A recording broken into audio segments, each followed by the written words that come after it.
আজকে তো মহাশিবরাত্রি, সকাল সকাল কুম্ভের জলে তিনজনই স্নান করে নিয়েছি। কুম্ভেতে তো আর যাওয়া হয়নি ছোট বেবিকে নিয়ে।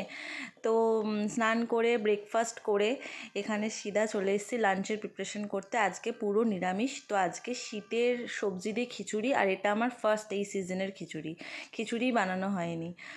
তো খিচুড়ি, বেগুন ভাজা, বেগুন ভাজা তো না, আর পাঁপড় ভাজা।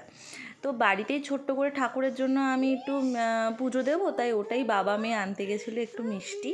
আর দেখো জাস্ট ও কি খুশি, ওকে কেউ বাইরে নিয়ে গেলেই ও ভীষণ খুশি। বাইরে গেলেও খাওয়া ঘুম সব ভুলে যাবে, জাস্ট ওকে সবাই নিয়ে বাইরে ঘোরো, বাইরে বেরোলেই খুশি। এইদিকে লাঞ্চের আমার সব কিছু রেডি, লাঞ্চ করে নিয়েছি আমরা। এবার এই দেখো মেয়ে পাঁপড় নিয়ে বসেছে। ওই যে বলেছিলাম মেয়ে পাঁপড় কেন, আমরা যাই খাই তাই ও অল্প অল্প করে খেতে ভালোবাসে। ওর হাতে একটু দিই, তাতে ও খাওয়াটাও শিখবে। আর টেস্ট করে খাচ্ছিল।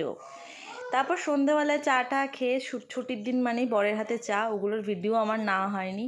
লম্বা ঘুম দিয়ে দিয়েছি খিচুড়ি খেয়ে। তারপর ব্যাস চা খেয়ে আমরা রেডি হয়ে বেরিয়ে পড়েছি একটু বেরু যাওয়ার জন্য। আগে যখন প্রেগনেন্ট ছিলাম তখন আমরা প্রায় এরম বেরুবে যেতাম। তো এখন পিকু হওয়ার পর থেকে একটু কমিয়ে দিয়েছি, কারণ যেহেতু দিল্লিতে ঠান্ডাটাও প্রচুর পড়ে, তো যাওয়া হয় না। এখন যেহেতু ঠান্ডাটা কম, তাই ওকে নিয়ে একটু মাঝে মাঝে বেরোই আমরা। আর বাইরে বেরিয়ে কিছু কিনবো না তা তো হয় না। তো দেখা হচ্ছে নেক্সট ভিডিওতে, বাই।